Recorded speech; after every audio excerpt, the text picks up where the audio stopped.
আগে বুঝতাম না যে ভাতের কি দাম। শ্বশুরবাড়ি আসার পরের থেকে এখন বুঝতে পেরেছি, হাড়ে, হাড়ে টের পাচ্ছি যে ভাতের কি দাম। কাজ শেষে মেয়েদের হচ্ছে তলের ভাতই খাইতে হয় আর ছেলেদের উপরের ভাত খাওয়াইতে হয়। এটাই হচ্ছে শ্বশুরবাড়ির নিয়ম।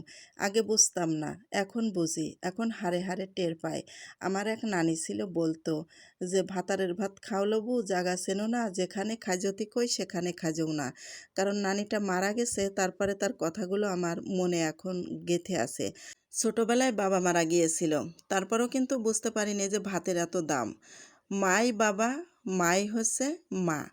মা খাইতে দিত, তারপরেও কোনোদিন ভাতের খোঁটা দিত না। যে ভাতের এত দাম তাও বুঝতে পারতাম না। কিন্তু শ্বশুরবাড়ি আসার পরের থেকে মেয়েরা বুঝতে পারে যে ভাতের কত দাম। আর এই ভাতের যে এত দাম তখন অতটা বুঝতাম না। রাতে যদি না খেয়ে ঘুমিয়ে থাকতাম, তারপরেও কিন্তু ডেকে ডেকে মা খাওয়াইতো। বলতো, "রাতে না খেয়ে থাকতে নাই। খেয়ে তারপরে ঘুমাও।" এরকম ডেকে খাওয়াইতো। তা আমি মনে করতাম যে ভাতের আবার দাম আছে নাকিন। যেহেতু ডেকে ডেকে খাওয়াচ্ছে, এইভাবেই মনে হয় দিন যাবে। কিন্তু আসলে দুঃখের বিষয়, মেয়েরা একটু বড় হইতে না হইতেই পরের ঘরে দাবড়াই দিতে হয়।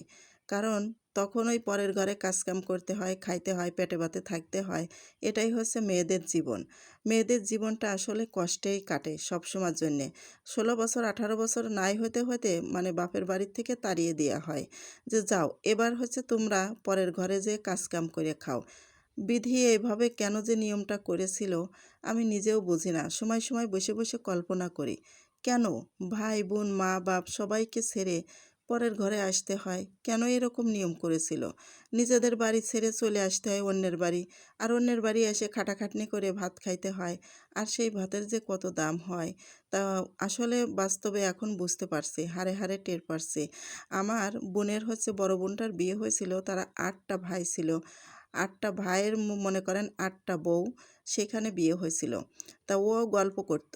আমার কাছে বলতো যে ৮ টা যা ছিলাম আমরা, তখন অনেক বড় ড্যাগে ভাত রান্না করতে হতো, অনেক বড় পাতিলে। আর সবাইকে খাওয়াতে হতো। খাইয়ে দাইয়ে তলে যে ভাতগুলো থাকতো ওইগুলো হচ্ছে আমরা বউরা মিলেমিশে তাই খাতাম।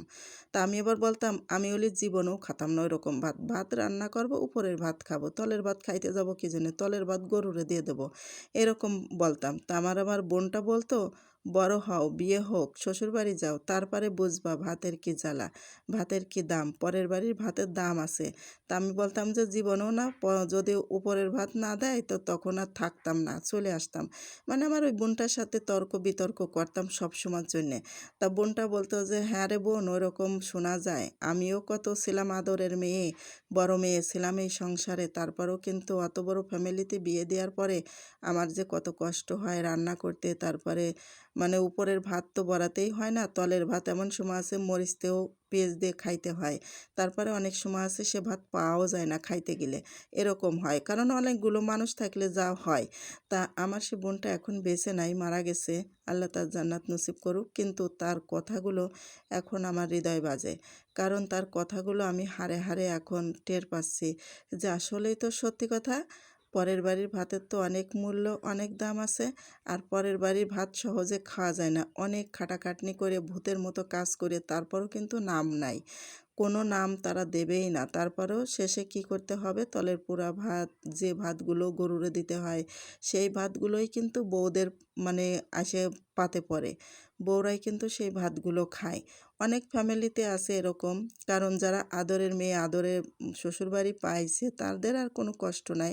আর যারা হচ্ছে কষ্ট করে আসছে বাপের বাড়িতে, আবার শ্বশুরবাড়িতেও যারা কষ্ট পায়, তাদের সারা জীবনই কষ্ট থেকেই যায়। এটাই আরেকটা সত্য কথা, কি কষ্টের জীবন কষ্টেই যায়। এই কষ্টটা কেউ বুঝতে পারে না। নিজের বাড়ির লোকজনও বিয়ে দেওয়ার পরে আর খোঁজ খবর নেওয়ার কাছ থেকে কোনো খবর থাকে না। তারাও কষ্ট বুঝতে চায় না।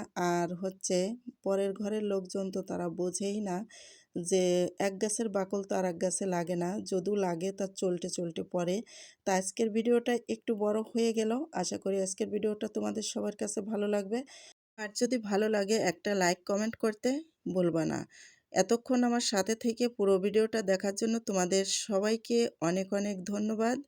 আশা করি সবার কাছেই ভালো লাগবে। তো এখন চলে যাচ্ছি। আবার দেখা হবে নতুন ভিডিও নিয়ে।